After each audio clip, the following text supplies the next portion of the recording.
Praise the Lord. आज के इस दिन में एक बार फिर हम परमेश्वर का धन्यवाद करते हैं। परमेश्वर ने हमें ऐसा अवसर दिया कि हम परिवार के रूप में यूट्यूब के माध्यम से इस तरह से मिलने पाते हैं। सचमुच में परमेश्वर की आराधना करना एक बड़ी आनंद की बात, एक भली बात है। दाऊद कहता है, यहाँ की स्तुति करो क्योंकि यहोवा भला है, उसके नाम का भजन गाओ क्योंकि वो मनोहर है। आज की सुबह हम परमेश्वर की उपस्थिति में जब है, हम परमेश्वर की आराधना करें, परमेश्वर के भजन को गाएं, परमेश्वर की प्रेजेंस से हम भर जाने पाए। सचमुच में एक ये मनोहर बात है, एक मन भावनी बात है। हम यहोवा का धन्यवाद करें, यहोवा का हम स्तुति करें क्योंकि यहोवा भला है। बीते समय में परमेश्वर ने हमें संभाला, आज दिन तक परमेश्वर ने हमारी अगुवाई करी। बीते समयों में हमने परमेश्वर की विश्वास योग्यता को देखा है। इसलिए आज की सुबह जबकि हम परमेश्वर के भवन में आते हैं, परमेश्वर की उपस्थिति में आते हैं, हम उसकी आराधना और स्तुति अपने पूरे हृदय से और तन और मन से हम परमेश्वर की करने पाए। आइए इस वक्त में हम प्रार्थना में अपने आप को तैयार करें आज की सुबह की आराधना के लिए। प्यारे पिता परमेश्वर, हम आपका धन्यवाद करते हैं आज के इस दिन के लिए। प्रभु, आपकी भलाइयों के लिए हम धन्यवाद करते हैं। उन भलाइयों को स्मरण हम करते हैं, आपके उपकारों को हम स्मरण करते हैं और धन्यवाद कहते हैं। धन्यवाद प्रभु जी, आपने हमें जीवित रखा, हम मिट नहीं गए, आपकी महाकरुणा का फल है। प्यारे प्रभु जी, बीते समयों में आपकी विश्वास योग्यता को हमने अपने जीवन में देखा। आप हमारे परमेश्वर हैं, आप हमारे सहायक हैं, आप हमारे शरण स्थान हैं। हम आपका धन्यवाद करते हैं। प्यारे प्रभु जी, लगातार अपने अनुग्रह में चलाइए। आज की सुबह जबकि हम आपकी उपस्थिति में ठहरे हैं, आप हमें से हर एक जन से बात करना। प्रभु, आराधना के समय को, वचन के समय को आज आप आशीषित करना, हमारे जीवन में बड़ा कार्य करना। प्यारे प्रभु, हम प्रार्थना करते हैं जो बीमारी के बिस्तर पर हैं वो चंगाई को प्राप्त करें। जिनके प्रभु जी जीवन में अशांति है उनके हृदयों में शांति आने पाए। जो परिवार टूटे हुए हैं वो परिवार जुड़ जाने पाए। प्यारे प्रभु, हम प्रार्थना करते हैं आज एक बड़ा कार्य हमारे मध्य में करिएगा। आप हमारे से बातचीत करिए, आप हमारे मध्य में होके चले और फिरें। हम आपको सारी महिमा और सारा आदर देते हैं। यीशु मसीह के नाम में हम इस प्रार्थना को मांगते हैं, आमीन। Praise the Lord. और ये समय होगा आराधना स्तुति का। आइए हम सब अपने आप को तैयार करें और परमेश्वर के लिए हम गीतों को गाएं, अपने हृदयों को परमेश्वर के सम्मुख में पूरी रीति से समर्पित कर दें। आइए हम परमेश्वर की आराधना करें।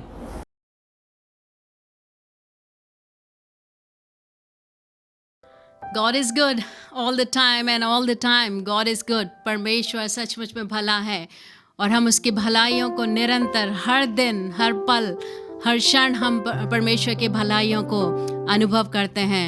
आइए हम परमेश्वर की आराधना करेंगे। मिलकर हम अपने आप को आराधना के लिए तैयार करें। उस जीवित परमेश्वर के सम्मुख हम अपनी आराधना को चढ़ाएं, उस यीशु मसीह के लिए जिसने अपने आप को मेरे और आपके खातिर बलिदान कर दिया। हम परमेश्वर की आराधना करेंगे। Hallelujah.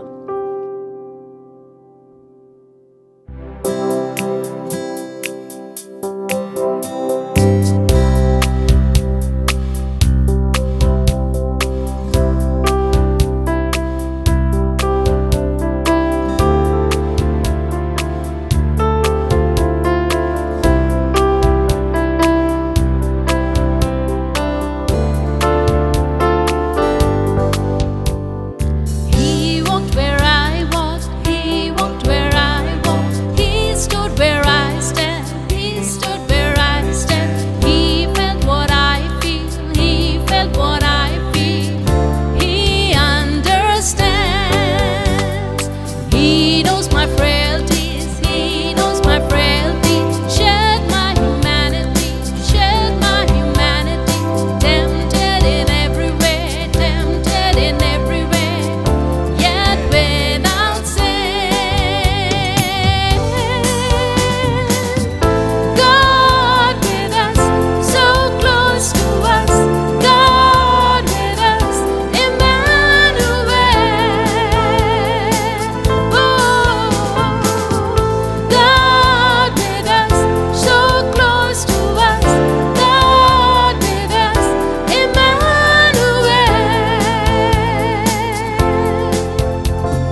justice, suffering injustice, yet he forgives. Wept for my wasted years, wept for my wasted years. He paid for my wickedness, paid for my wickedness. He died in my place, he died in my place, that I might live. God with us, so close to us. God with us, Emmanuel. Whoa. God with us, so close to us. God with us, Emmanuel.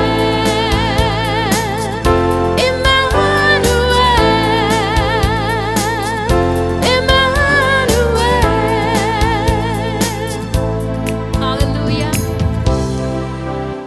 परमेश्वर सचमुच में भला है, और जैसा हमने ये गीत गाया, ही इज इमैनुअल, वो हर समय हमारी हर परिस्थितियों में हमारे साथ है। परमेश्वर का वचन इस प्रकार से कहता है, क्योंकि हमारा ऐसा महायाजक नहीं जो हमारी निर्बलताओं में हमारे साथ दुखी ना हो। जब पिछले दिनों में अस्पताल में बीमार थी और जब हमें एडमिट किया गया था, तो वहाँ पर नर्सेस कैनबुला लगा रही थी, और जब मैं एडमिट हुई तो जब उन्होंने मेरे सीधे हाथ पर कैनवुला लगाने की कोशिश करी, परंतु वेन नहीं मिल पाई, इसीलिए उन्होंने 2 बार कोशिश करी, और फिर दूसरे हाथ पर उन्होंने वापस 2 बार कोशिश करी, और मुझे बहुत वो सुई जो मोटी होती है उसकी वजह से बहुत दर्द हुआ। और जब मेरे को कैनवुला लगाया गया तो मैं फूट फूट कर रोने लग गई, और अपने पलंग पर अकेले मैं रो रही थी। उसी समय पवित्र आत्मा ने इस प्रकार से कहा, और पवित्र आत्मा का ये वचन मेरे मन में आया, वह हमारे ही अपराधों के कारण घायल किया गया, हमारे ही अधर्मों के कारण वो कुचला गया, और हमारी ही शांति के लिए उस पर ताड़ना पड़ी कि उसके कोड़े खाने से हम चंगे हो जाएं। यीशु मसीह आपकी हर एक निर्बलताओं में, हमारी हर एक मुसीबतों में हमारे साथ रहता है। हम जरा से सुई के दर्द से डर जाते हैं, लेकिन यीशु मसीह ने मेरे और आपके खातिर वो क्रूस की खतरनाक मृत्यु को सह लिया। हमारा ऐसा महायाजक नहीं जो हमारी निर्बलताओं में हमारे साथ दुखी ना हो। He's such a loving and living God. He stands with us in all conditions. वो हमारे साथ हर परिस्थितियों में खड़ा रहता है। इसलिए हम उस जीवित परमेश्वर की आराधना करें। आइए हम मिलकर उस यीशु मसीह के नाम को ऊंचा उठाएं, उसके नाम को धन्य कहें, क्योंकि वो उसके योग्य है। Thank you, Jesus. Thank you, Jesus. I stand amazed in the presence of Jesus the Nazarene, and wonder how he could love me, a sinner condemned unclean. I stand amazed in the presence of Jesus the Nazarene, and wonder how he could love me, a sinner condemned unclean, singing how marvelous, how wonderful, and my soul shall ever be. How marvelous, how wonderful is my Savior's love for me. He took my sin and my sorrow, and he made them his very own, and bore the burden to Calvary, and suffered and died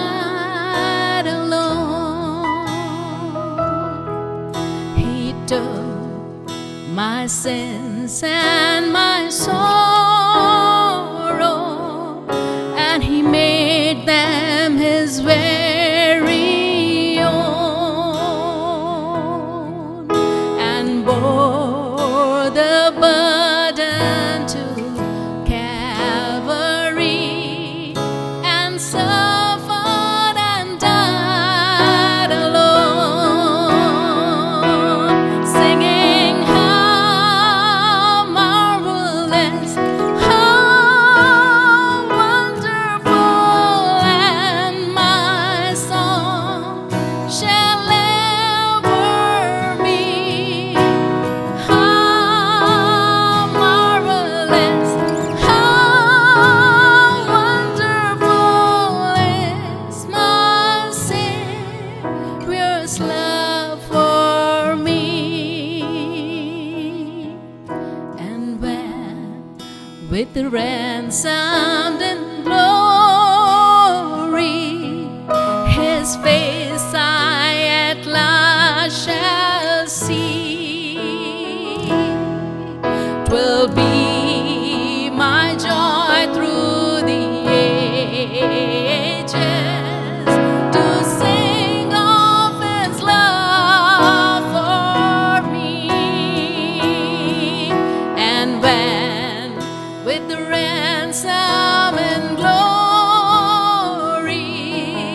His face I at last shall see, 'twill be my joy through the ages to sing of His love for me. So singing how marvelous, how wonderful,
lift up on high the name of Jesus.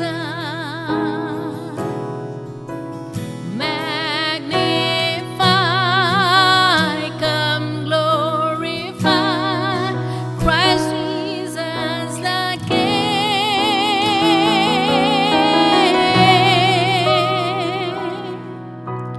Majesty, worship His majesty. Jesus who died, now glorified. Jesus who died, now glorified. King of all kings.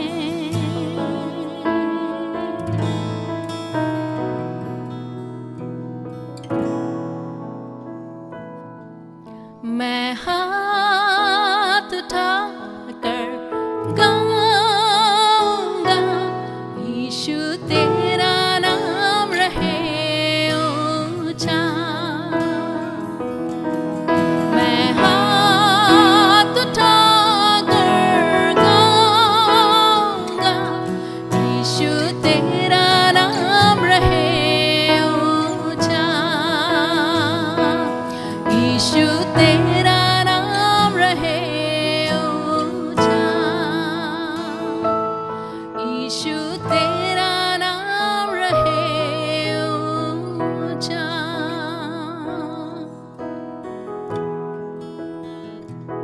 परमेश्वर का वचन कहता है उसने अपने आप को इतना शून्य कर दिया और दास का स्वरूप धारण किया और मनुष्य के समानता में हो गया।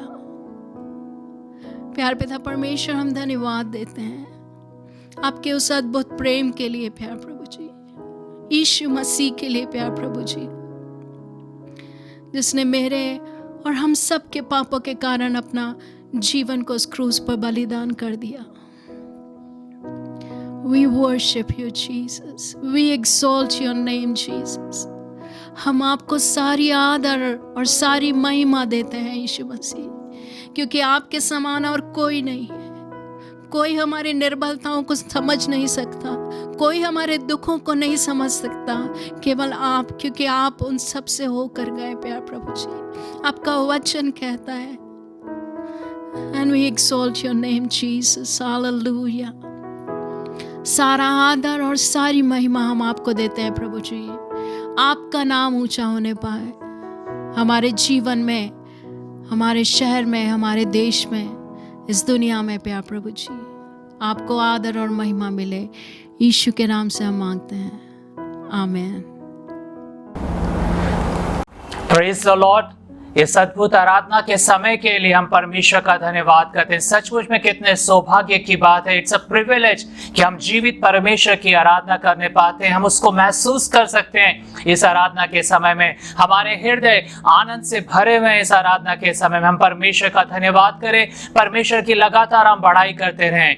और बीते समयों में परमेश्वर ने हमें संभाला, परमेश्वर अद्भुत कार्यों को हमारे जीवनों में करा। सेवकाइयों के द्वारा से कई लोग जो बीमार थे हमारे मध्य में परमेश्वर ने चंगाई दिया। हम उन सब बातों के लिए परमेश्वर की स्तुति करते हैं। लॉकडाउन भी खुलने पाया, इन तमाम बातों के लिए और जो प्रार्थनाएं हम करते चले आ रहे हैं, परमेश्वर हमारी प्रार्थनाओं को उत्तर दिया। उन सब बातों के लिए हम परमेश्वर का धन्यवाद करते हैं, हम उसकी स्तुति करते हैं और लगातार हम प्रार्थना करते रहे इस महामारी के लिए कि परमेश्वर इस महामारी का अंत करे। हम लगातार प्रार्थना में कलीसियाई रूपी से और व्यक्तिगत रीति से इस महामारी के लिए प्रार्थना करें। बहुत सारे लोग हैं जो बीमारी के बिस्तर पर हैं, इस महामारी की चपेट में हैं, हॉस्पिटल में एडमिट्स हैं और जीवन का संघर्ष कर रहे हैं। हम लगातार अपने मित्रों के लिए, हमारे परिवार के जनों के लिए और तमाम उन लोगों के लिए जो बीमारी के हालत में हैं, हम उनके लिए प्रार्थना करें। परमेश्वर उन्हें पूर्ण रूप से चंगाई दे, क्योंकि हमारा परमेश्वर यहोवा राफा है, चंगा करने वाला परमेश्वर है। और लगातार हम कलीसियाई जागृति के लिए प्रार्थना करें। परमेश्वर व्यक्तिगत रीति से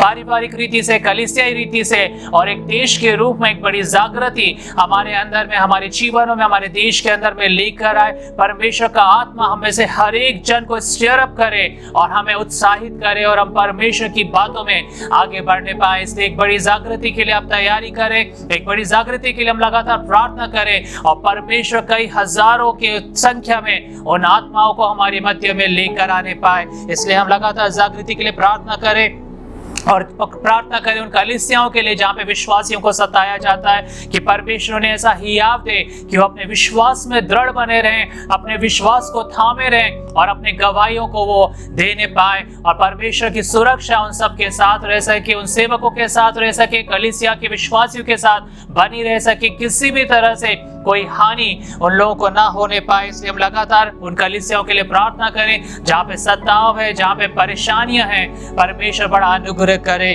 और हम प्रार्थना करें कलीसियाई भवन के लिए भी, परमेश्वर ऐसा अनुग्रह दे कि कलीसियाई भवन भी बनाया जा सके। हम इन तमाम बातों के लिए लगातार प्रार्थना करते रहे और भी जो बातों का बोझ परमेश्वर आपको देता है, हम प्रार्थना में उन सब बातों को परमेश्वर के सम्मुख में उठाते जाएं। और जो इस हफ्ते के जो बर्थडे है वो इस तरह से हैं। 6 जून को मिस्टर पीके नाथन और साथ में मिस्टर देवरे भी अपने बर्थडे को मना रहे हैं।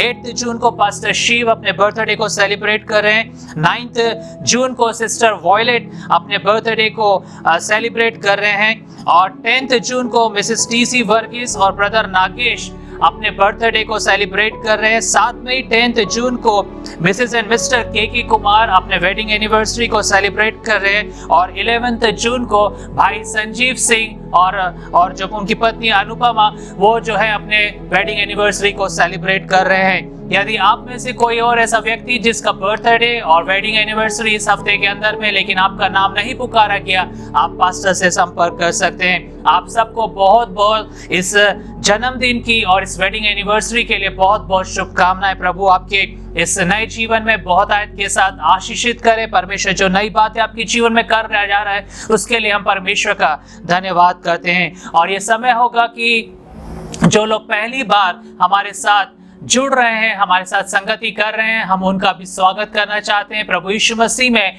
आप लोगों का स्वागत है। प्रभु आपको बहुत आयत के साथ आशीषित करे। अब ये समय होगा कि हम अपने भेंटों को परमेश्वर को दें, हम आराधना के रूप में परमेश्वर को भेंटें दें। और परमेश्वर को जब हम भेंटें लेकर आते हैं बड़े आनंद के साथ, बड़े प्रेम के साथ हम परमेश्वर को देने पाए। उसके राज्य के लिए, हम परमेश्वर के राज्य के लिए अपने हाथों को बढ़ाएं, अपने उन दानों को, अपने उन भेंटों को हम परमेश्वर को दें। सो ये समय होगा कि हम अपने भेंटों को आप तैयार करें अपने घरों में जहां पर भी आप हैं। और जब हम एकत्रित होंगे फिजिकली चर्च के अंदर में, तब आप उन भेंटों को दे सकते हैं। और ये समय होगा कि हम गीत के द्वारा से, जब गीत गाया जाता है हमारे मध्य के अंदर में, तब हम उन भेंटों को अब तैयार करें और परमेश्वर के राज्य के लिए देने पाए।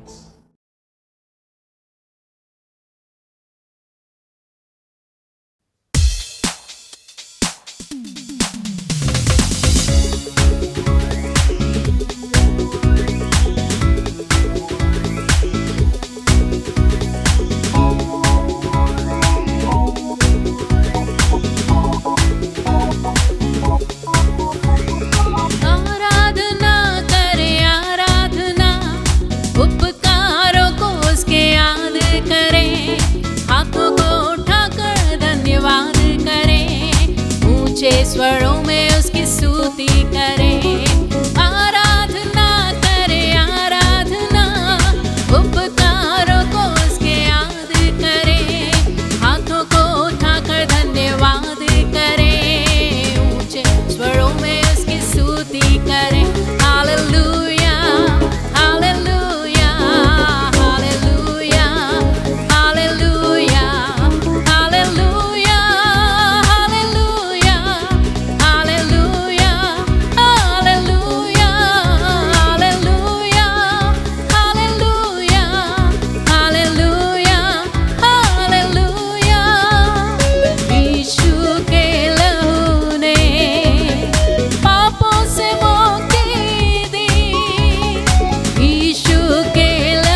स्वरों में उसकी स्तुति करें। Hallelujah hallelujah hallelujah hallelujah hallelujah hallelujah hallelujah hallelujah hallelujah hallelujah hallelujah hallelujah. आत्मा के फल से प्रभु तू भर दे मुझे, प्रेम से करूं सारे काम, शक्ति मुझे ऐसी दे, ताज़ा हरदम रहूं आत्मा की नदी में, ताज़ा हरदम रहूं आत्मा की नदी में, अर्पण करता हूँ जीवन तुझे। आराधना करे आराधना, उपकारों को उसके याद करें, हाथों को उठाकर धन्यवाद करें, ऊंचे स्वरों में उसकी स्तुति करें। Hallelujah hallelujah hallelujah hallelujah hallelujah hallelujah hallelujah hallelujah hallelujah hallelujah hallelujah hallelujah.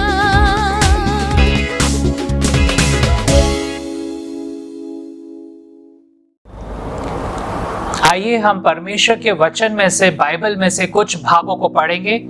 और पहला भाग जो पाया जाता है वो प्रकाशित वाक्य की किताब, उसका 12वां अध्याय 11 से लेके 12 पद, book of revelation chapter 12 verses 11 and 12। So first portion we are reading from the Bible, वो है प्रकाशित वाक्य की किताब। वे मेमने के लहू के कारण और अपनी गवाही के वचन के कारण उस पर जयवंत हुए, और उन्होंने अपने प्राणों को प्रिय न जाना, यहाँ तक कि मृत्यु भी सह ली।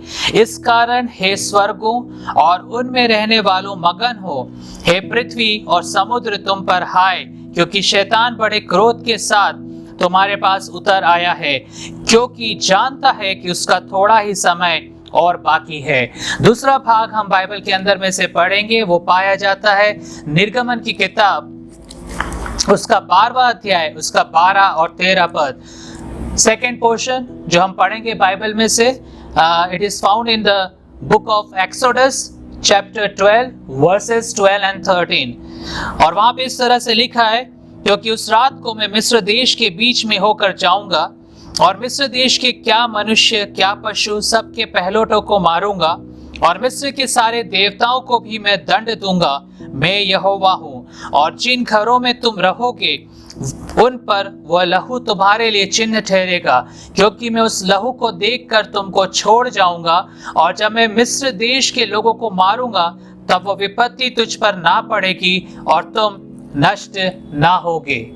एक और वचन हम परमेश्वर के बाइबल में से, परमेश्वर के वचन में से पढ़ेंगे, और जो तीसरा भाग है, जो तीसरा पोर्शन है बाइबल रीडिंग का, वो पाया जाता है गिनती की किताब, बुक ऑफ नंबर्स, और उसका 14वां पद 6 से लेके 9 वचन, book of numbers chapter 14 6 to 9 verse. वहां पे इस रीति से लिखा है, और नून का पुत्र यहोशू और यपुन्ने का पुत्र कालेब, जो देश के भेद लेने वालों में से थे, अपने अपने वस्त्र फाड़कर इजराइलियों की सारी मंडली से कहने लगे, जिस देश का भेद लेने को हम इधर उधर घूम कर आए हैं वो अत्यंत उत्तम देश है। यदि यहोवा हमसे प्रसन्न हो तो हमको उस देश में जिसमें दूध और मधु की धाराएं बहती हैं पहुंचाकर उसे हमें दे देगा। केवल इतना करो कि तुम यहोवा के विरुद्ध बलवा ना करो और ना उस देश के लोगों से डरो, क्योंकि वे हमारी रोटी ठहरेंगे। छाया उनके ऊपर से हट गई है और यहोवा हमारे संग है, उनसे ना डरो। यह परमेश्वर का जीवित वचन है, और परमेश्वर अपने वचन के पढ़े और सुने जाने पर आशीष दे। आइए हम प्रार्थना करेंगे, जो भेंटे और जो दान परमेश्वर के राज्य के लिए हम लोगों ने दिया है, आपने दिया है, आपने हाथों को बढ़ाया है, आओ परमेश्वर के राज्य के लिए हम उसके लिए भी प्रार्थना करेंगे। साथ में आज के इस समय में जब हम परमेश्वर के वचन को परमेश्वर के दास के द्वारा से सुनने जा रहे हैं, हम अपने हृदयों को तैयार करें। प्यारे पिता परमेश्वर, हम आपका धन्यवाद देते हैं तमाम बातों के लिए जो आप हमारे जीवन में होने देते हैं। आपने हमें आशीषित करा कि हम आपके राज्य के लिए अपने हाथों को बढ़ाने पाए। जो भेंटे प्रभु जी हम आपके सम्मुख में लेकर आए हैं, प्रभु जी हम प्रेम में होकर और प्रभु एक आराधना के स्वरूप में हमने आपको दिया है। पिता परमेश्वर, इन वरदानों को, इन भेंटों को आप बहुत आयत के साथ ब्लेस करना, आशीषित करना। प्रभु जितने भी परिवारों ने प्रभु जी अपने हाथों को बढ़ाया, बहुत आयत के साथ आशीषित करिए। जो नहीं कर पाए आप उन्हें भी आशीषित करिए और उन्हें भी योग्य बनाइए कि प्रभु जी आपके राज्य के लिए देने पाए। पिता परमेश्वर, हर एक के परिवारों में प्रभु जी बड़ी शांति, बड़ा आनंद रहने पाए। और प्रभु हम प्रार्थना करते हैं भरपूरी और प्रभु जी बहुत आयत की प्रभु सब बातें, उत्तम वस्तुएं हर एक के घर के अंदर में पाई जाए। पिता परमेश्वर, किसी भली वस्तु की कमी घटी किसी के भी घर के अंदर में ना रहने पाए। प्यारे प्रभु जी, आज के इस समय में प्रभु जी हम प्रार्थना करते हैं प्रभु उन लोगों के लिए प्रभु जिनके जन्मदिन है पिता परमेश्वर, और जिनके इस हफ्ते के दौरान में प्रभु मैरिज एनिवर्सरी है, आप उन्हें भी आशीषित करिए, ब्लेस करिए। प्रभु जब अपने नए साल में एक प्रवेश करते हैं पिता परमेश्वर, अपने वैवाहिक जीवन के और अपने जीवन के, प्रभु जी आप उन्हें बहुत आयत के साथ आशीषित करना, आपके साथ और एक नजदीकी का जीवन वो जीने पाए। पिता परमेश्वर, प्यारे प्रभु जी हम प्रार्थना करते हैं महामारी के लिए प्रभु, इस कोरोना के समय में प्रभु जी, जबकि कई लोगों ने अपने जीवन को गंवाया प्रभु जी, कई लोग दुखी मन के प्रभु जी, अपनी शांति आप उन्हें देना। प्रभु जो बीमारी के बिस्तर पर है आप उन्हें चंगाई दीजिए। पिता परमेश्वर, बड़ा अनुग्रह उंडेलिए प्रभु जी, लोगों के जीवन पर छाए जाए। पिता परमेश्वर, अपनी चंगाई को प्रभु जी आप उनके ऊपर पर उंडेलिएगा। प्यारे प्रभु जी हम प्रार्थना करते हैं वचन के समय के लिए पिता परमेश्वर, इस समय को भी आप आशीषित करना प्रभु। ये वचन हमारे मध्य के अंदर बड़ा अधिकार के साथ, बड़े सामर्थ के साथ आने पाए। प्रभु जी हम प्रार्थना करते हैं आप अपने दास के द्वारा से जब होकर बोलते हैं प्रभु जी, हमारे जीवन बदल जाने पाए। प्रभु जी अनुवादक को भी आप आशीषित करना कि वही बातों में होके प्रभु जी वो अनुवाद होने पाए। प्रभु हमें से हर एक के हृदय को आप तैयार करना, हर एक भटकाने वाली बातें, हर एक दुविधाएं, हर एक डिस्टर्बेंस, सारी प्रभु जी जो चीजें हैं जो हमारे को वचन सुनने से और वचन को अपने अंदर में ग्रहण करने से रोकती हैं, उन सब बातों को हम यीशु के नाम से दूर करते हैं। प्रभु आपका अनुग्रह रहने पाए। प्रभु महिमा और आदर हम आपको देते हैं, यीशु मसीह के नाम में हम इस प्रार्थना को मांगते हैं, आमीन। Praise the Lord. ये समय होगा कि हम प्रभु के दास के द्वारा से परमेश्वर के वचन को सुनेंगे।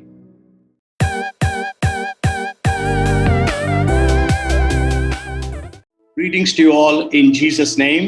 और आप सबको प्रभु यीशु मसीह के नाम में अभिनंदन। We are delighted to join with you all again. और हम एक बार फिर आपके साथ बड़े आनंदित इस तरह से जुड़ने में। Our God is a good God. हमारा परमेश्वर एक भला परमेश्वर है। Whatever problems you are going through, आप चाहे किसी भी समस्या में से होके क्यों ना जा रहे हो, He is good all the time. और परमेश्वर हर समय भला है। He always wants us to be overcomers. और वो हमेशा चाहता है कि हम जयवंत बने। We have to overcome every obstacle and every challenge. और हमें हर एक बाधाओं, हर एक चुनौतियों के ऊपर पे जय प्राप्त करना है। So let us pray that God would make every one of us overcomers even on this day. और इसलिए हम में से हर एक जन ये प्रार्थना करें कि आज के दिन में परमेश्वर हम सबको विजयी बनाए। Come, let us pray that God would speak to us and bless us. और आइए हम प्रार्थना करें कि परमेश्वर हमसे बात करे और हमें आशीष दे। Father, in the name of Jesus, we come to you. पिता यीशु के नाम में हम आपके पास आते हैं। We pray that you would bless everyone who is watching this video. और हम प्रार्थना करते हैं हर एक व्यक्ति के लिए जो इस वीडियो को देखते हैं। And speak to every heart. और हर एक हृदय से आप बात करें। Encourage everyone. और हर एक को आप उत्साहित करें। Make everyone an overcomer. और हर एक को आप विजयी बनाएं। Thank you, Lord, and we praise you. हम आपका धन्यवाद करते हैं, हम आपकी स्तुति करते हैं। Anoint us and use us on this day. आज के दिन आप हमें अभिषेक करिए और हमें इस्तेमाल करिए। We thank and praise and worship you. हम आपका धन्यवाद करते हैं, स्तुति करते हैं, आराधना करते हैं। In Jesus' name we pray. यीशु मसीह के नाम में इस प्रार्थना को मांगते हैं। Amen. Amen. So may Amen. God bless you in God's presence this day. और परमेश्वर आज के दिन अपनी उपस्थिति में आपको आशीषित करे। Today my title is Overcomers. और आज जो शीर्षक है वो है कि विजयी होना। God wants every one of us to be overcomers. और परमेश्वर में से हर एक जन को चाहता है कि हम जयवंत से भी बढ़कर बने। And in the book of Revelation we read in the 12th chapter and the 11th verse. और हम प्रकाशित वाक्य की किताब उसके 12वें अध्याय और 11वें पद में पढ़ते हैं। They overcame him. They overcame him means Satan by the blood of the Lamb and by the word of their testimony. और वहां पे लिखा है कि वो शैतान के ऊपर पर मेमने के लहू के कारण और अपने गवाही के वचन के कारण जय प्राप्त किए। And in the book of Revelation we can see in the 2nd and the 3rd chapters God again and again says he who overcomes, he who overcomes. और दूसरे और तीसरे अध्याय प्रकाशित वाक्य की किताब में हम पढ़ते हैं बार-बार वहां पे परमेश्वर कह रहा है जो जय पाए, जो जय पाए। So we can say the book of Revelation is a book of the overcomers. और इसलिए हम कह सकते हैं कि जो प्रकाशित वाक्य की किताब है वो विजयी लोगों के लिए है। Today we know again this nation and the nations are in the pandemic. और हम जानते हैं कि आज ये देश और जो दूसरे देश हैं वो महामारी में से होकर गुजर रहे हैं। So many families have faced deaths of their dear ones. और बहुत सारे परिवारों में उन्होंने प्रियजनों की मृत्यु को देखा है। People have become widows. और जो लोग हैं विधवा हो गए। Widowers, men have become widowers. और बहुत सारे लोग थे जिन्होंने अपनी पत्नियों को खो दिया। And many have become orphans. और बहुत सारे लोग अनाथ हो गए। And many have lost their jobs and their businesses. और बहुत सारे लोगों ने अपनी नौकरी और अपने व्यवसायों को खो दिया। In this condition, how can we become overcomers? और ऐसी इन सब परिस्थितियों में हम कैसे जयवंत से भी बढ़कर बन सकते हैं? Even when John was writing the book of Revelation, और जब यूहन्ना प्रकाशित वाक्य की किताब को लिख रहा था, the church was going through very severe persecution. जो कलीसिया थी बहुत अत्यंत सताओं में से उनकी गुजर रही थी। But in spite of that, they were able to overcome all those oppositions and persecutions. और इन सब के बावजूद भी वो सारे किस्म के जो विरोध थे और जो सताव थे उन पर उन्होंने जय प्राप्त किया। And the church became more and more powerful and it was growing more and more into different parts of the world. और कलीसिया जो थी अत्यधिक सामर्थ्य होती चली गई और इन संसार के विभिन्न भागों में वो बढ़ती चली गई। And then we read there, they overcame Satan by the blood of the Lamb and by the word of their testimony. और फिर वहां पे लिखा है कि वे मेमने के लहू के कारण और अपनी गवाही के वचन के कारण शैतान पर जयवंत हुए। Sure, in the New Testament we don't read how they used the blood of Jesus as a weapon of warfare. और हाँ, हम नए नियम में ये बात तो नहीं पढ़ते हैं कि किस तरह से उन्होंने प्रभु यीशु मसीह के लहू को एक हथियार की तरह से, एक सुरक्षा की तरह से इस्तेमाल किया। We know the Bible says the weapons of our warfare are not carnal, but they are mighty through God to the pulling down of strongholds. और हम जानते हैं कि हमारे जो हथियार हैं वो जो है जो संसार के नहीं है लेकिन परमेश्वर में सामर्थ्य ताकि दुष्टता की ताकतों को गिरा डालें। So the weapon of warfare is the blood of Jesus. और हमारा जो हथियार है वो प्रभु यीशु मसीह का लहू है। So but then we know when John was writing the book of Revelation, और जब यूहन्ना प्रकाशित वाक्य किताब को लिख रहा था, the church was influenced by Jewish practices, so they knew all these things. और जो कलीसिया थी वो यहूदी रीति विधियों से इतना अत्यधिक प्रभावित थे, उसको जानते थे कि वो इस वचन को अपने आप समझ गए। So they knew how to use the blood of Jesus as a weapon of warfare. और इसलिए वो जानते थे कि किस तरह से यीशु मसीह के लहू को एक हथियार की तरह से वो इस्तेमाल कर सके। Because in the Old Testament they used the blood of the Passover lamb as a weapon. क्योंकि पुराने नियम के अंदर में हम देखते हैं कि उन्होंने फसह का जो मेमने का लहू था उसको एक हथियार की तरह से उपयोग किया। And we know the blood of Jesus is able to bless us on this day. और हम ये भी इस बात अच्छे से जानते हैं कि यीशु मसीह का लहू आज के दिन हमें आशीषित करता है। So trust in the Lord today और इसलिए आज प्रभु पर आप विश्वास रखें that we will be able to use the blood of Jesus. ताकि हम प्रभु यीशु मसीह के लहू का उपयोग कर सकें। And you know, we have to understand that the Passover lamb was sacrificed. और हमें इस बात को भी समझना है कि जो फसह का मेमना है वो बलिदान किया गया। And that was not sufficient. और इतना ही काफी नहीं था। But they had to apply or sprinkle the blood of the lamb upon the doorpost and the lintel.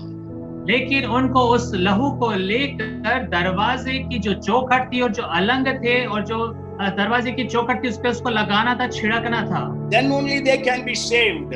और तभी वो बचाए जा सकते थे। The same way, उसी तरह से the blood of Jesus that was shed on the cross of Calvary, प्रभु यीशु मसीह का लहू जो कलवरी के ऊपर पे बहाया गया, we have to apply the blessings of the blood upon us to receive the blessings.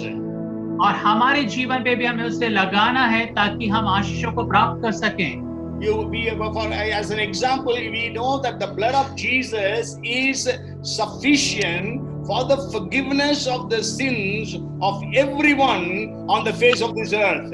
और उदाहरण के तौर पर हम इस बात को देखें कि प्रभु यीशु मसीह का जो लहू बहाया गया इस पृथ्वी के ऊपर पे रहने वाले हर एक व्यक्ति के लिए पर्याप्त था कि उनके पापों को वो धो डाले। Whichever religion that person may belong to, और वो व्यक्ति चाहे किसी भी धर्म से संबंधित क्यों ना हो, whichever nation he may belong to, चाहे वो किसी भी राष्ट्र से संबंध क्यों ना रखता हो, blood of Jesus is able to cleanse the sins of every individual on the face of this earth.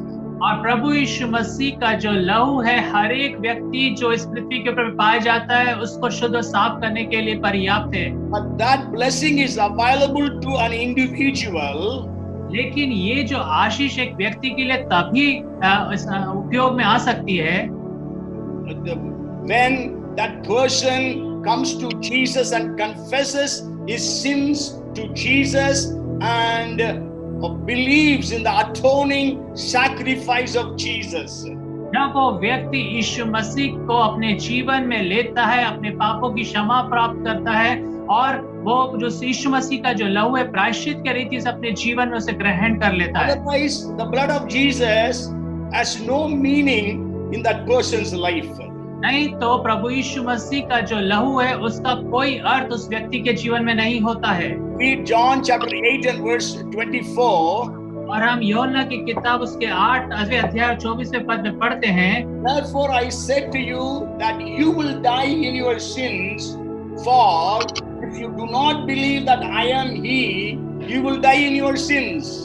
और वहाँ पे लिखा है इसलिए मैंने तुमसे कहा कि तुम अपने पापों में मरोगे, क्योंकि यदि तुम विश्वास ना करोगे कि मैं वही हूँ तो अपने पापों में मरोगे। Yes, the blood of Jesus goes waste for people who do not acknowledge their sins and confess and repent.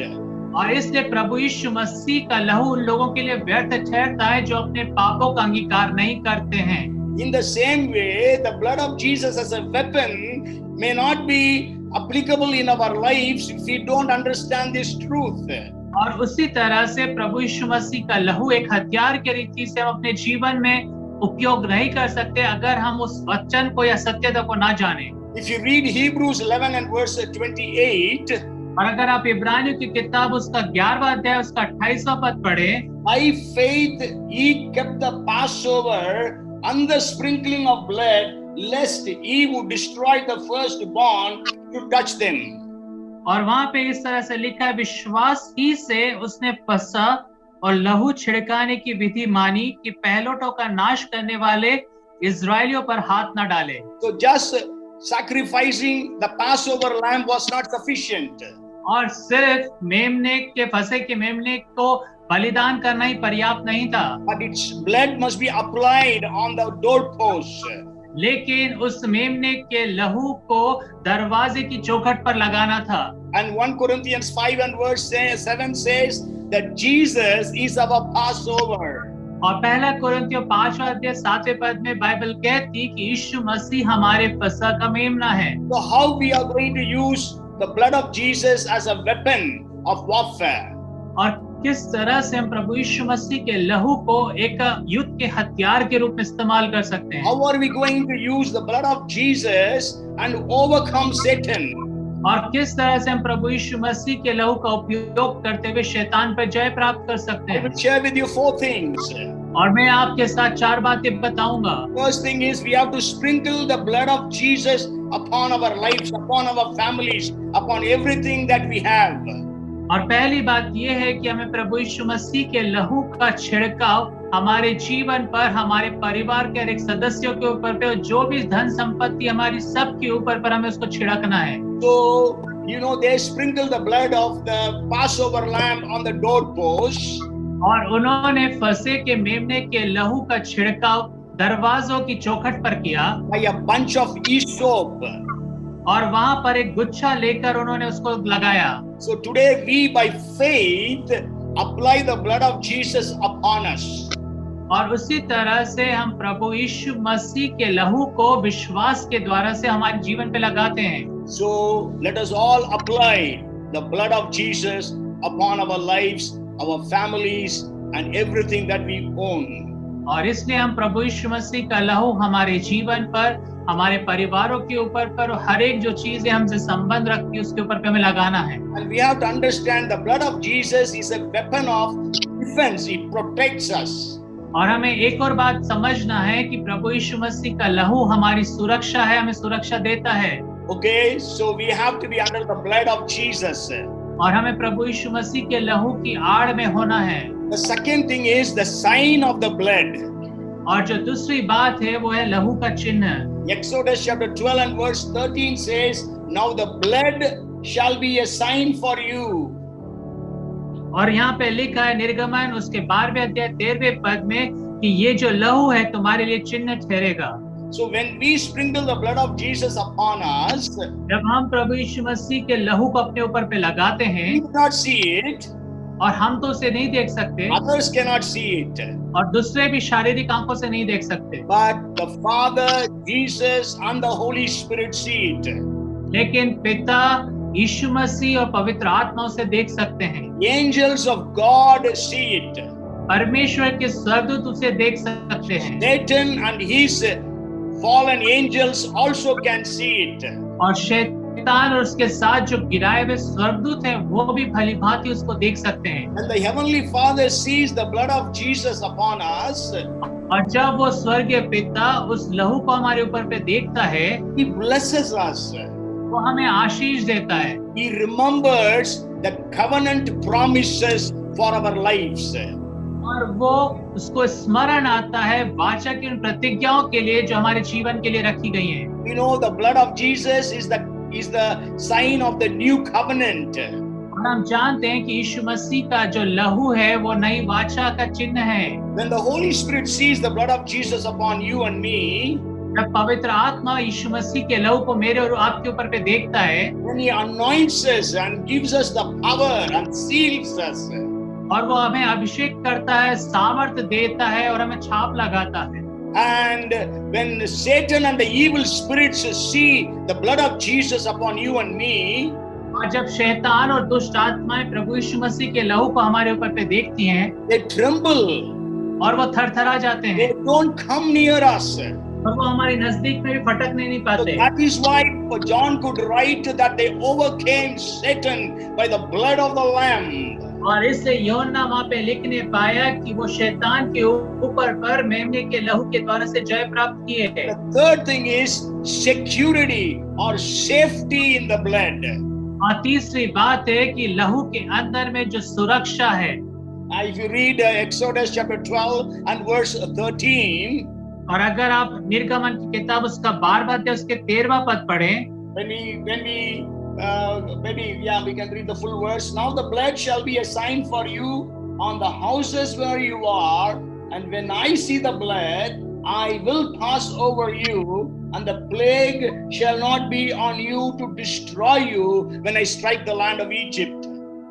और जिन घरों में तुम रहोगे उन पर वो लहू तुम्हारे लिए चिन्ह ठहरेगा, अर्थात मैं उस लहू को देखकर तुमको छोड़ जाऊंगा, और जब मैं मिस्र देश के लोगों को मारूंगा तब वो विपत्ति तुम पर ना पड़ेगी और तुम नष्ट ना होगे। So the blood of Jesus will save you from all different kinds of judgments.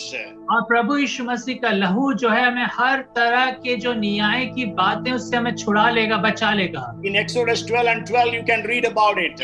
और निर्गमन 12:12 में आप उसके विषय में पढ़ सकते हैं। And the blood of Jesus will save us from all plagues according to Exodus 12 and verse 13. और निर्गमन 12 उसके 13वें पद के अनुसार यीशु मसीह का लहू हमें सब विपत्ति से बचा लेता है। And according to Exodus 12 and verse 30, the blood of Jesus will save us from death. और निर्गमन उसके 12वें अध्याय उसके 30वें पद के अनुसार यीशु मसीह का लहू हमें मृत्यु से बचा लेता है। Because the Passover lamb, wherever it was applied, क्योंकि वो फसह के मेमने का लहू जहाँ कहीं पे भी लगाया गया था, they were saved from judgment, plagues and death. और वो न्याय से और जो मृत्यु है उन सब से वो बचाए गए, विपत्तियों से बचाए गए। Today we can overcome Satan by the blood of Jesus. और आज के दिन हम प्रभु यीशु मसीह के लहू के द्वारा से शैतान पे जय प्राप्त कर सकते The हैं। fourth thing is we have to stay under the blood. और चौथी बात, हमें उस लहू की अधीनता में बने रहना है। Exodus 12 and 22 says, the latter part, और निर्गमन 12 उसके 22 के जो अंतिम भाग है उसके अंदर में हम पढ़ते हैं, and none of you shall go out of the door of his house until morning. और वहां पे लिखा है, और भोर तक तुम में से कोई घर से बाहर ना निकले। So this protection under the blood of the Passover lamb was available to them only when they stay in the house. और ये जो यीशु मसीह का या फसह के मेमने का लहू था वो तब तक उन्हें सुरक्षा प्रदान करता था जब तक कि उस घर के अंदर में रहें। For the people of Israel it was only one night. और इज़राइल के लोगों के लिए मात्र सिर्फ एक रात की बात थी, But for us it is throughout our lifetime. लेकिन हमारे लिए हमारे पूरे जीवन काल की ये बातें हैं। So we have to stay under the blood of Jesus 24/7. और इसलिए दिन के पूरे 24 घंटे और 7 दिन हफ्ते के हमें यीशु मसीह के लहू के छाप में रहना है। No enemy can challenge you. और कोई शैतान आपको या कोई शत्रु आपको चुनौती नहीं दे सकता। You know, when the Pharaoh who resisted until then tells Moses, you all leave and go, and also gave them gold and silver and all precious things. और जो फिरौन था, जब उस आखिरी समय तक जब वो हठीला बना रहा, उस आखिरी समय में वो कहता है कि तुम जाओ और अपने परमेश्वर की आराधना करो, और उनके साथ वो सोना चांदी और जो भी बहुमूल्य चीज उन सबको वो दे देता है, बोलता है यहाँ से फुर्ती करके निकल जाओ। So no man can resist the blood of Jesus. और इसलिए कोई भी मनुष्य यीशु मसीह के लहू का विरोध नहीं कर सकता। Nobody can resist. No evil spirit, no power of Satan can resist the blood of Jesus. और कोई मनुष्य नहीं, कोई शैतानी शक्तियां नहीं, कोई दुष्ट आत्माएं नहीं जो यीशु मसीह के लहू के विरोध में खड़ा हो सकता है। Today I declare you all be protected and stay safe under the blood of Jesus Christ of Nazareth. और आज के दिन में इस बात की घोषणा करता हूँ कि आप सब प्रभु यीशु मसीह नासरी के लहू में आशीषित हों और सुरक्षित रहें। We know about Job. हम अय्यूब के विषय में पढ़ते हैं। And when there was a dialogue between Satan and God, और वहां पर हम देखते हैं कि परमेश्वर और शैतान के बीच में कुछ बातचीत हो रही है। and in first chapter and the 10th verse, Satan told God, और पहले अध्याय 10वें पद में शैतान परमेश्वर से कहता है, have you not made a hedge around him, around his household, and around all that he has on every side? क्या तूने उसकी और उसके घर की और जो कुछ उसका है उसके चारों ओर बाड़ा नहीं बांधा? Okay, so there was a fence that was around Job that Satan could not touch him. और अय्यूब के चारों तरफ एक बाड़ा बंधा हुआ था और शैतान उसे स्पर्श या छू भी नहीं पाता था। And we know that Job could get this fence because he used to sacrifice all the time. और अय्यूब के चारों तरफ ये बाड़ा इस कारण से था क्योंकि वो हर समय बलिदान चढ़ाया करता था। In the 5th verse it says he used to do regularly. और 5वें पद में हम पढ़ने पाते हैं कि वो हर दिन ऐसा ही करता था, लगातार करता था। So we have to keep ourselves under the blood of Jesus.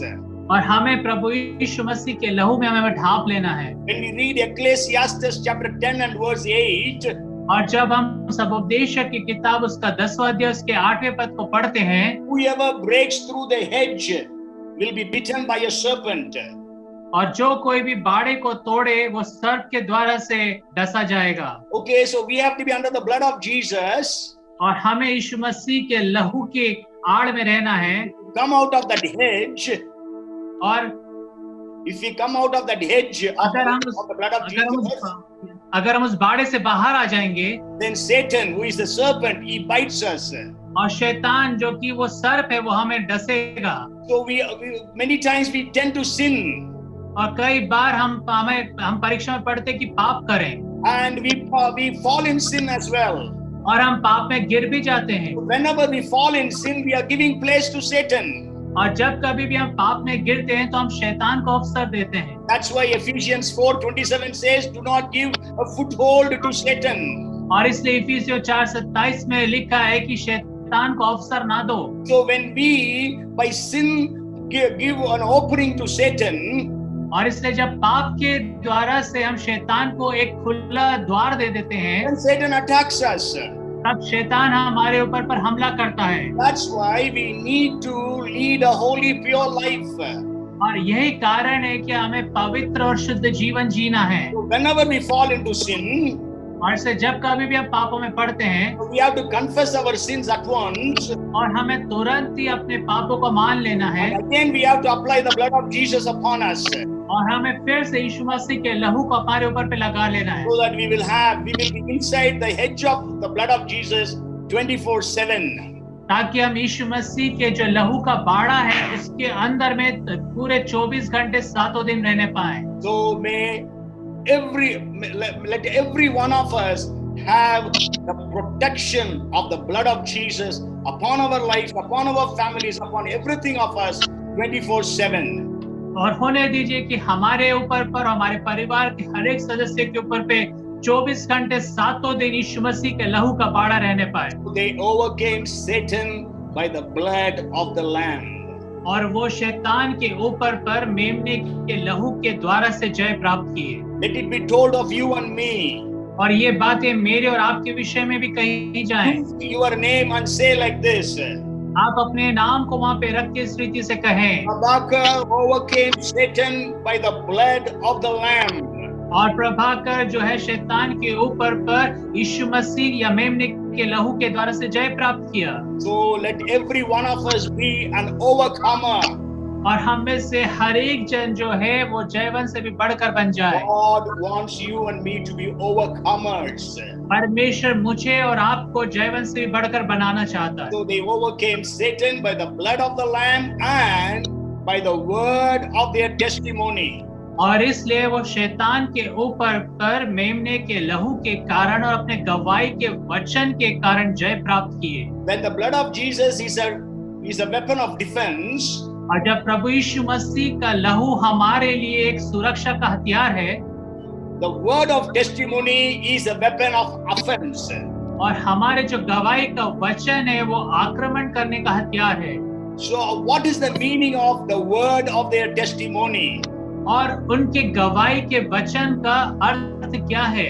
Okay, so we have to rightly divide the word of God. और उसका मतलब ये है कि हमें परमेश्वर के वचन को सही रीति से समझना है। So we have to understand what John was meaning when he was writing to the people about the word of their testimony. और इसलिए हमें इस बात को समझना है कि यूहन्ना क्या चाहता था कि वो लोग वहाँ पे समझे जब वो कहता है कि गवाही के वचन, मतलब कि उस वचन को सही से समझना है। Means we can understand it is speaking something. It is talking about our word, our mouth, our lips. और हमें इस बात को समझना है कि हमारे मुंह से निकले हुए जो वचन है, जो शब्द है, उसके विषय में वो कह रहा है। Bible speaks about 3 kinds of confessions. और बाइबल 3 किस्म के अंगीकारों के विषय में बताती है। First is confession of sins. और पहला है पाप का अंगीकार। 1 John chapter 1 verse 9 says, और पहला यूहन्ना पहला अध्याय 9वें पद में बाइबल कहती है, we confess our sins, he is just and righteous to forgive us of all our sins and to cleanse us from all our iniquities. और यदि हम अपने पापों को मान लें तो हमारे पापों को क्षमा करने और हमें सब अधर्मों से शुद्ध करने में विश्वास योग्य और धर्मी है। What a wonderful God we have, और कितना अद्भुत परमेश्वर हमारा है, forgiving us of all our sins. वो हमारे सब पापों से हमें शुद्ध कर देता है, क्षमा कर देता है। Confessing Jesus as our Lord. और यीशु मसीह हमारा प्रभु एक आशीष की बात है। Confessing Jesus as our Lord is the second confession. और जो यीशु मसीह को अंगीकार करना वो दूसरा अंगीकार है। Romans 10 and verse 9 says that. और रोमियो 10 उसका 9वें पद में बाइबल कहती है, And if you confess with your mouth the Lord Jesus and believe in your heart that God has raised him from the dead, you will be saved. कि यदि तू अपने मुंह से यीशु को प्रभु जानकर अंगीकार करे और अपने मन में विश्वास करे कि परमेश्वर ने उसे मुर्दों में से जिलाया, तो तू निश्चय उद्धार पाएगा। We can read about confessing Jesus as our Lord in so many scriptures in the New Testament. और नए नियम के अंदर में हम कई ऐसे वचनों को पढ़ते हैं जहां पर यीशु मसीह को प्रभु कर अंगीकार करने के विषय में कहा गया है। And the third confession is और जो तीसरा अंगीकार की बात है, confessing the promises or the blessings of God. परमेश्वर की प्रतिज्ञा या परमेश्वर की आशीषों का अंगीकार करना। Okay, confessing the authority that God has given us. जो अधिकार परमेश्वर ने हमें दिया है, हमें उसका अंगीकार करना है। When we read Mark chapter 11 and verse 23, और मरकुस की किताब उसका 12वां अध्याय उसके 23वें पद को हम पढ़ेंगे। For assuredly I say to you, whoever says to this mountain, be removed and be cast into the sea, and does not doubt in his heart, but believes that those things he says will be done, he will have whatever he says. और मरकुस उसका 11वां अध्याय 23वां पद उसमें लिखा है, मैं तुमसे सच कहता हूँ कि जो कोई इस पहाड़ से कहे तो उखड़ जा और समुद्र में जा पड़, और अपने मन में संदेह ना करे वरन प्रतीति करे कि जो कहता हूँ वो हो जाएगा, तो उसके लिए वही होगा। So this is confessing the promises or the power of God into our situations. और ये है परमेश्वर की जो प्रतिज्ञाएं हैं और परमेश्वर की जो सामर्थ है हमारी परिस्थितियों के मध्य में होकर हम उसका अंगीकार करते हैं। Jesus is telling, speak to the mountain. यीशु मसीह कह रहा है कि पहाड़ से कहे। Maybe you have a problem which is like a mountain. हो सकता है आपके पास एक ऐसी समस्या जो पहाड़ जैसी विशाल हो। So then when you are a believer in Christ Jesus, इसलिए आप जब प्रभु यीशु मसीह पर एक विश्वास करने वाले व्यक्ति हैं, you should speak to that mountain. आपको उस पहाड़ से कहना है। You have to speak to that disease. और आपको बीमारी से कहना है। You have to speak to that situation. आपको उस परिस्थिति से कहना है To be removed. कि वो चली जाए। Okay, so that is what they did. और यही बात उन्होंने किया। They overcame Satan by the word of their testimony. और वो शैतान के ऊपर पर अपने गवाही के वचन के द्वारा से जय प्राप्त किए। Because Jesus has given us the authority. क्योंकि यीशु मसीह ने हमें अधिकार दिया है। Through Luke chapter 10 and verse 19 we read, और लूका 10:19 में हम पढ़ते हैं, Behold, I give you authority to trample serpents and scorpions and over all the powers of the enemy, and nothing in any way shall harm you. और वहाँ पे लिखा है, देखो मैंने तुम्हें सांपों और बिच्छुओं को रोकने का और शत्रुओं की सारी सामर्थ्य पर अधिकार दिया है, और किसी वस्तु से तुम्हें कुछ हानि न होगी। So we have to use that authority. हमें उस अधिकार का उपयोग करना है। Jesus said, whatsoever you shall bind on earth will be bound in heaven, whatsoever you shall loose on earth will be loosed in heaven.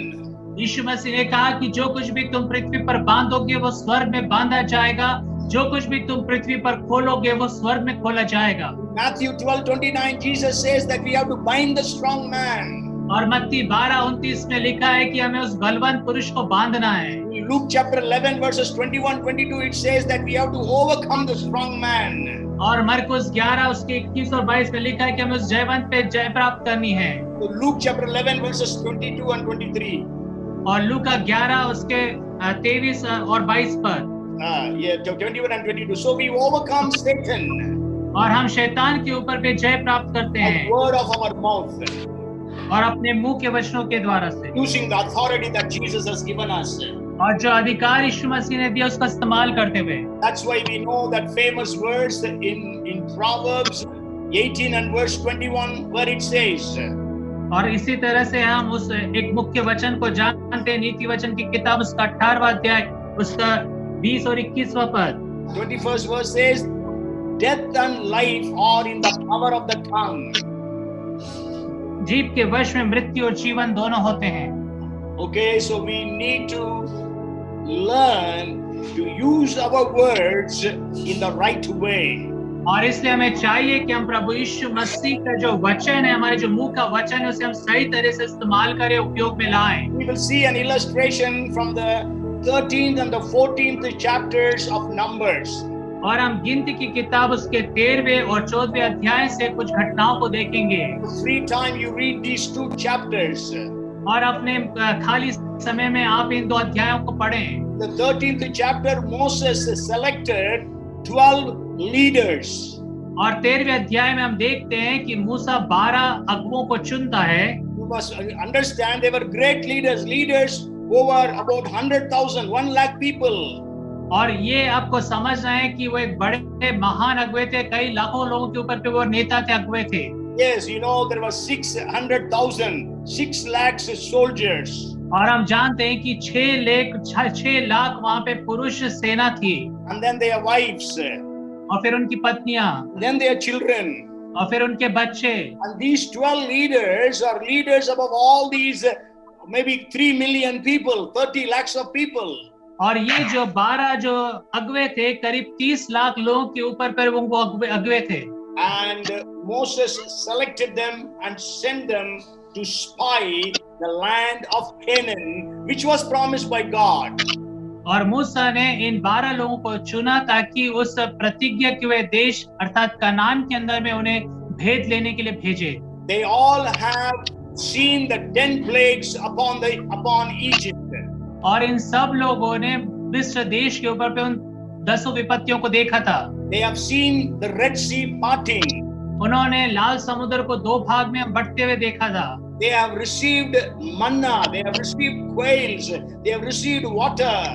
और उन्होंने देखा था किस तरह से आसमान से मन्ना गिराया गया, बटेर आए और पानी किस तरह से निकाला गया। They have been experiencing AC climate 365 days.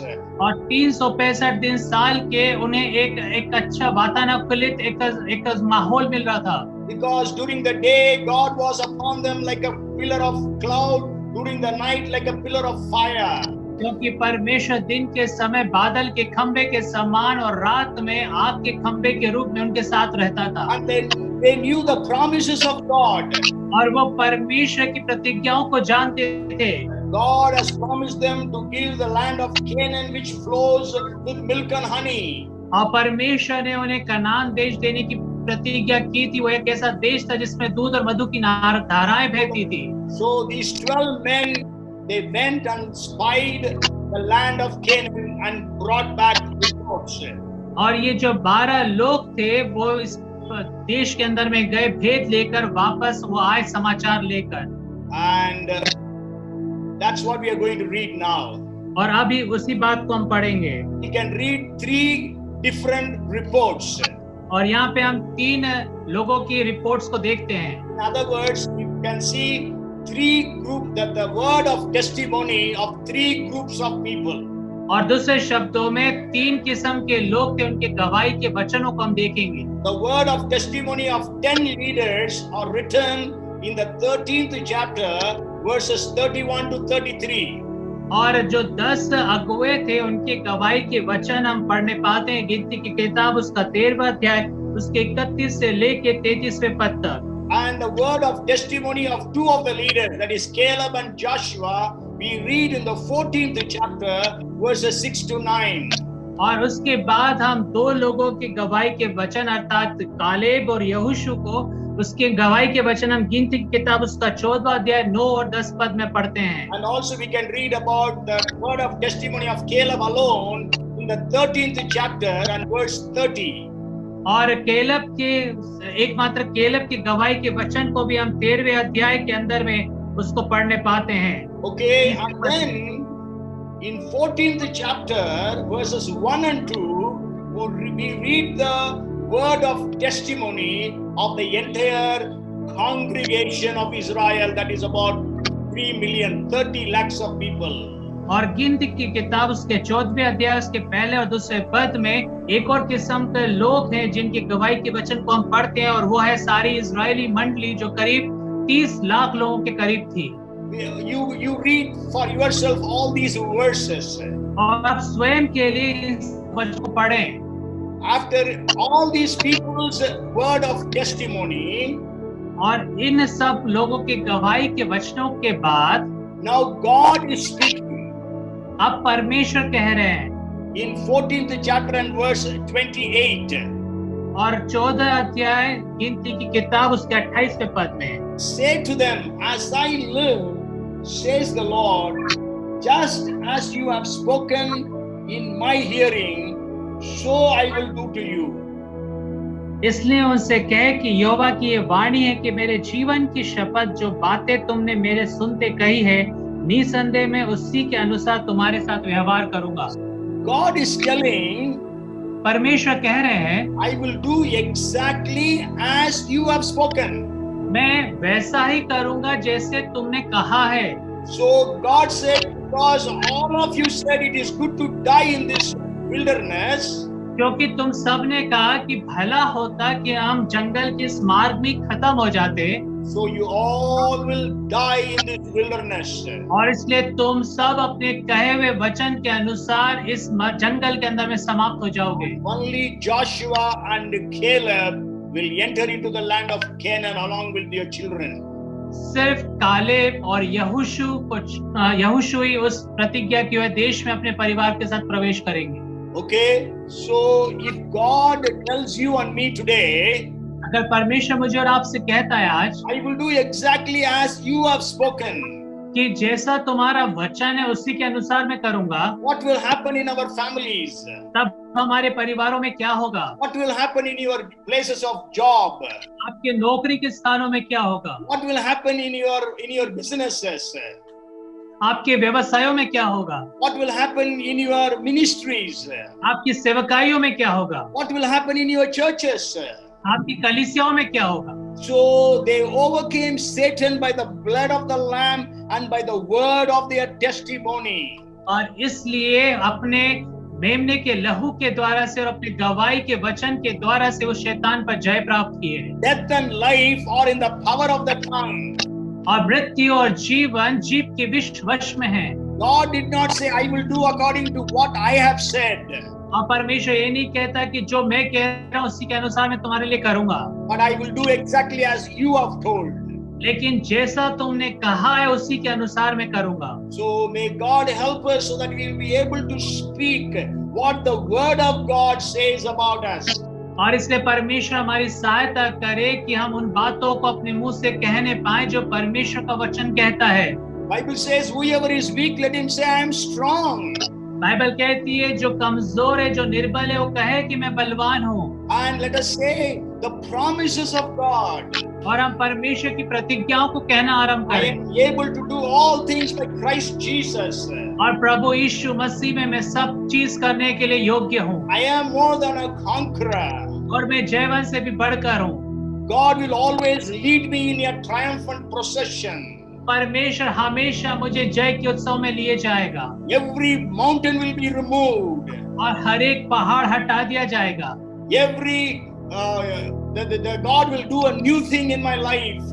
और परमेश्वर नई बातों को मेरे जीवन में करेगा। Instead of my shame, I will have double honor. और मेरे नाम धराई के बदले में परमेश्वर मुझे दूना आदर देगा। Instead of confusion, I will rejoice in His portion. और दुविधा की बजाय मैं उसके भाग में आनंदित हूँगा। So let us start speaking the promises and the blessings of God upon us, upon our lives, upon our families, upon our everything. और इसलिए हमारे परिवार के ऊपर पर, हमारे जीवन के ऊपर पर और हमारी सारी बातों के ऊपर पर हम परमेश्वर की प्रतिज्ञा और उसकी आशीषों को बोलना आरंभ करें। We will see two couple of illustrations from the book, from the New Testament. और नए नियम के अंदर में हम दो लोगों के विषय में देखते हैं। We read Mark chapter 5 and verse 28. और मरकुस की किताब उसका 5वां अध्याय उसके 28वें पद में हम देखते हैं। We read about the woman who had the sickness of bleeding, and she says here. और यहाँ पर एक स्त्री को हम देखते हैं जिससे लहू बहने की बीमारी थी, उसके कथन क्या हैं? For she said, if only I may touch his clothes, I shall be made well. यदि मैं उसके वस्त्र ही को छू लूंगी तो मैं चंगी हो जाऊंगी। We know she was sick. और देखिए वो बीमार थी। We can say she was hopeless, she was helpless, and she was penniless. और हम कह सकते हैं कि वो आशा विहीन थी, असहाय थी और वो पूरी तरह से कंगाल हो चुकी थी। Because she has spent all her money in treatment. क्योंकि उसने अपना सारा जो धन था रोग के उपचार में पूरी तरह से खर्च कर दिया। But what did she say? और फिर वो क्या कहती है? Only I will touch the hem of his garment. वो कहती है कि अगर मैं उसके वस्त्र की छोर को ही छू लूंगी तो Death and life are in the power of the tongue. मृत्यु और जीवन हमारे जीभ के वश में है। Sickness and health is in the power of the tongue. और बीमारी और स्वास्थ्य जो है हमारे जीभ के वश में है। Success and defeat is in the power of the tongue.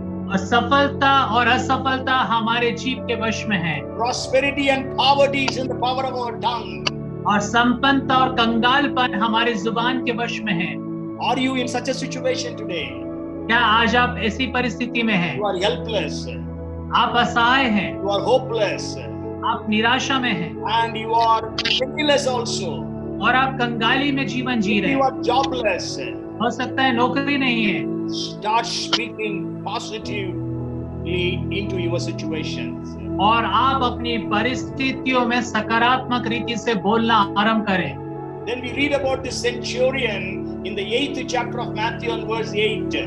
और हम मत्ती की किताब उसके 8वें अध्याय उसके 8वें पद में सूबेदार के विषय में पढ़ते हैं, उसके विश्वास के विषय में। The centurion answered and said, Lord, I am not worthy that you should come under my roof, but only speak a word and my servant will be healed.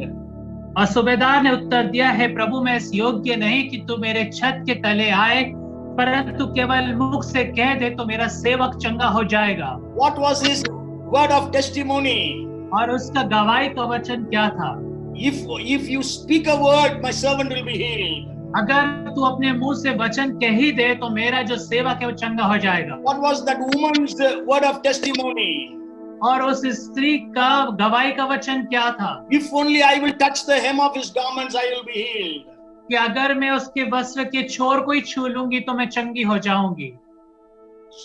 So we know this centurion's servant was paralyzed and he was in great pain. और हम जानते हैं कि ये जो सूबेदार का सेवक था वो लकवे के मारे का रोगी था और बड़ी दुखी और वेदनाओं में था। So may God help us to speak the promises of God into our situations. और परमेश्वर हमारी सहायता करे कि हमारी परिस्थितियों के मध्य में परमेश्वर की प्रतिज्ञाओं को बोलें। However hopeless your situations are, और चाहे कितनी भी आशा विहीन या निराशा भरी परिस्थिति आपकी क्यों ना हो। she was sick for 12 years. और ये स्त्री 12 साल से बीमार थी। How long you have been in that problem? How long it can be?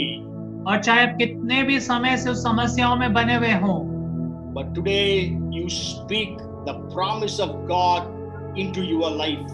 लेकिन आज के दिन आप परमेश्वर की प्रतिज्ञाओं को अपने जीवन में बोलें। They overcame Satan by the word of their testimony.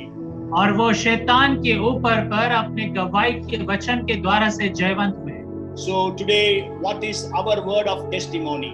और आज के दिन हमारे गवाही के वचन क्या है? That's why Jesus said in 12:36 of Matthew और इसलिए यीशु मसीह ने कहा मत्ती 12:36 में that every man must be accountable for every word that comes out of his mouth.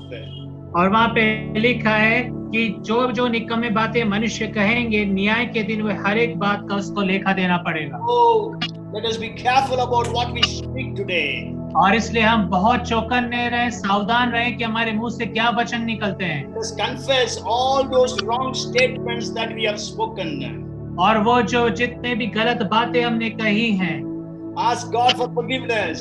परमेश्वर से उसके लिए क्षमा मांगे। Let us cancel all those negative things.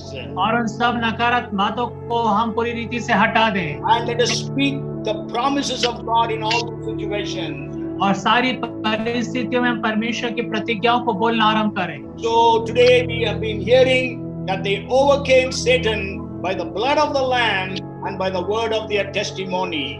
और इसलिए आज के दिन हम इस बात को देख रहे हैं कि वो मेमने के लहू के द्वारा और अपने गवाही के वचन के द्वारा शैतान पर जयवंत हुए। So they overcame. और वो जयवंत हुए। Today you and I can overcome. आज मैं और आप भी जयवंत हो सकते God हैं। has called us to be overcomers. परमेश्वर ने हमें बुलाहट दी कि हम जयवंत हो जाएं। God has called us to be conquerors. और परमेश्वर ने हमें बुलाया है कि ताकि हम जय प्राप्त करें, जयवंत God से has बढ़कर called बन us जाएं। to be victorious. और परमेश्वर ने हमें बुलाया है कि हम विजयी बन जाएं। God has called us to be history makers. और परमेश्वर ने हमें इतिहास रचने वाले बना के बुलाया God है। has called us to be planet shakers. और परमेश्वर ने पृथ्वी को उथल पुथल करने वाला कह के हमें बुलाया है। So let us understand that calling that is upon our lives. और इसलिए उस बुलाहट को हम समझे जो हमारे जीवन के ऊपर पर है। Let us pray that the churches will have that anointing that will enable them to see the victory through the blood of the Lamb and by the word of their testimony. और हम प्रार्थना करें कि कलीसियाओं में ऐसा अभिषेक हो कि हम कलीसियाओं में इन बातों को होते हुए देख सके, ताकि वो उस मेमने के लहू के द्वारा से गवाही के वचन के द्वारा से जय प्राप्त करें। Also be filled with the spirit of prayer. और हम आत्मा से भर जाएं जो प्रार्थना की है। As we walk through the roads, और जब हम मार्गों में होके जाते हैं, when we drive through the roads of our cities, और जब हम हमारे शहर के मार्गों में और रास्तों में होके जाते हैं, let us speak blessings into the areas. और हम उन क्षेत्रों के अंदर में आशीषों को बोलें। Let us start saying these people will be saved. और हम कहना आरंभ करें कि ये लोग बचाए जाएंगे They will be blessed. और वो आशीषित होंगे They will know Jesus. और वो यीशु मसीह को जानेंगे They will repent of their sins. और वो अपने पापों से पश्चाताप They करेंगे will turn away from all their sinful activities. और उनके सारे पापपूर्ण जो बातें उन सब से वो मन फिराएंगे They will start praying to Jesus. और वो यीशु मसीह से प्रार्थना करना आरंभ करेंगे। They will serve the only true living God. और वो सिर्फ एकमात्र जीवित परमेश्वर की सेवा करेंगे। Speak things into the situations. और आप ऐसी बात इन परिस्थितियों में बोलें। When we go around the court of your city, और जब आप आपके शहर के और न्यायालयों में जाते हैं, you pronounce that the judges here will be uncorrupt. और आप इस बात की घोषणा करें कि जो न्यायाधीश हैं वो किसी भी तरह की गलत बातें में ना पड़े And they all will establish justice. और वो बिल्कुल न्यायपूर्ण सत्यता के साथ न्याय देने पाए। Go along the government officers. और जब आप गवर्नमेंट ऑफिसर्स के पास होकर गुजरते हैं, You pronounce there will be no corruption in these offices. और आप कहें कि उन जो ऑफिसर्स है कार्यालयों के अंदर में किसी भी तरह का भ्रष्टाचार ना हो। All the employees will work with faithfulness and the fear of God. और सारी कर्मचारी जो विश्वास योग्यता के साथ और परमेश्वर के भय में होकर कार्य करें। So they overcame Satan by the blood of the Lamb and by the word of their testimony. और इसलिए वो मेमने के लहू के द्वारा से और अपने विश्वास गवाही के वचन के द्वारा से शैतान पर जय प्राप्त किए। So let us have the burden for souls as well. और इसलिए हम आत्माओं का बोझ भी रखें साथ में। And today I want to end with a declaration. और आज के दिन इस को मैं समाप्त करूंगा एक घोषणा के वचन के द्वारा से। We are going to use both the weapons, the weapon of the blood of Jesus and the word of the testimony. और हम दोनों ही हथियार का उपयोग करेंगे, प्रभु यीशु मसीह का जो लहू है और हमारा गवाही का वचन। So we are going to make a declaration. और इसलिए हम घोषणा करेंगे। And it will be on the screen also. और वो स्क्रीन पे भी आपको दिखाई देगा। In English and Hindi. और अंग्रेजी और हिंदी में दोनों में। So let us start. और इसलिए आइए हम आरंभ करें। By the blood of Jesus, I have been freed and delivered from Satan's hands. और यीशु मसीह के लहू के द्वारा से मैं जो हूँ शैतान के हाथों से स्वतंत्र किया गया हूँ। By the blood of Jesus, I am forgiven of all my sins. और प्रभु यीशु मसीह के लहू के द्वारा से मैं अपने सारे पापों से क्षमा प्राप्त किया हूँ। The blood of Jesus is sufficient to give me freedom and victory over my past, present and future. और यीशु मसीह के लहू के द्वारा से मुझे स्वतंत्रता और जय प्राप्त हुई है मेरे भूतकाल और वर्तमान और भविष्य की बातों में। I have been justified by the blood of Jesus in such a way that I have never committed sins. और यीशु मसीह के लहू के द्वारा से मैं इस तरह से धर्मी ठहराया गया हूँ कि मैंने कभी पाप ही नहीं किया है। I am cleansed, forgiven, redeemed, reconciled, sanctified and perfected by the blood of Jesus. और यीशु मसीह के लहू के द्वारा से मैं शुद्ध किया गया हूँ और मैं पवित्र किया गया हूँ और मैं फिर से उस संबंध में ठहराया गया हूँ यीशु मसीह के लहू के द्वारा से। I have been bought by the blood of Jesus and my entire being belongs to Jesus and Jesus alone. और मैं यीशु मसीह के लहू के द्वारा से खरीदा गया हूँ और मेरा सब कुछ सिर्फ और सिर्फ यीशु मसीह का है। So Satan, you have no authority, no power and no hold on my life since I am covered by the blood of Jesus. इसलिए शैतान तेरे मेरे ऊपर पर कोई अधिकार नहीं है, कोई आधिपत्य नहीं है क्योंकि मैं यीशु मसीह का हूँ। Satan, I rebuke you in the name of Jesus. I command you in the name of Jesus to take your hands from my life, from my family, from my possessions, from my positions, job, business and ministries. और शैतान मैं तुझे घुड़कता हूँ और मैं तुझे आज्ञा देता हूँ कि अपने हाथों को मेरे जीवन पे से, मेरे परिवार के ऊपर पर से और मेरे जो भी धन संपत्ति उस पर से, मेरा जो स्थान है, जो मेरी नौकरी है, जो व्यवसाय है और जो मेरा सेवकाई है, सब के ऊपर अपने हाथ को तू पीछे फेंक। Lord Jesus, Prabhu Yeshu, in your name, आप ही के नाम में I declare your victory on the cross. मैं आपके जो क्रूस के ऊपर है उस घोषणा करता हूँ। Upon me, मेरे ऊपर पर, upon my family, मेरे परिवार के ऊपर पर, upon my possessions and my positions, और मेरे धन संपत्ति के ऊपर पर और जो मेरा स्तर है, upon my job, business and ministries. और मेरे जॉब पर, मेरे व्यवसाय पर और मेरे सेवकाइयों पर। In Jesus' name, amen. यीशु मसीह के नाम में आमीन। All clap unto the Lord. आइए हम सब प्रभु के लिए ताली बजाएं, God's victory is ours. क्योंकि ये जय हमारी है Healing is ours. और चंगाई हमारी है Blessings are ours. और आशीषें हमारी हैं। And so from today you be joyful and energetic for God. और इसलिए आज के दिन से परमेश्वर के लिए आप बड़े आनंद को मनाएं और बड़े उत्साह से भर जाएं। Overcome every mountain by the blood of Jesus and by the word of your testimony. और हर एक पहाड़ के ऊपर पर आप जय प्राप्त करें मेमने के लहू के द्वारा से और अपने गवाही के वचन के द्वारा से। Don't be afraid of any mountain-like problems that you are facing today. और आज आप जिस भी किस्म के पहाड़ों समान समस्याओं का सामना कर रहे हैं आप उससे भय न खाएं। In Zechariah 4 and verse 7 it says, और जकरिया उसका 4 अध्याय उसके 7वें पद में बाइबल कहती है, "Oh big mountain, you will become, oh big mountain, what are you? You will become a plain ground before Zerubbabel." और वो कहता है कि ये बड़े पहाड़ तू जरुब्बाबेल के सामने क्या है, तू समतल कर दिया जाएगा। Hallelujah. Hallelujah. Every one of your mountains will become plain ground. और आपके हर एक जो पहाड़ है वो समतल कर दिए जाएंगे। Oh, the power of God is working in your life today. और परमेश्वर का सामर्थ आज आपके जीवन में कार्य कर रहा है। Allow the Holy Spirit to move in your life. और परमेश्वर के आत्मा को आप अनुमति दें कि आपके जीवन में कार्य करे। Allow the power of God to flow into your situations. और परमेश्वर की सामर्थ को अनुमति दे कि आपकी परिस्थितियों में वो कार्य करे। Bind the powers of darkness in the name of Jesus.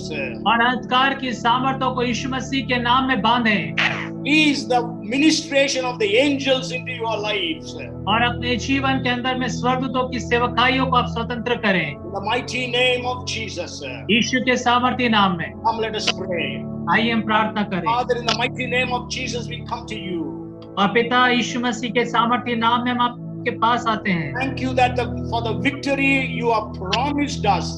और प्रभु धन्यवाद उस जय के लिए जिसकी प्रतिज्ञा आपने हमसे की है। Thank you for all your promises.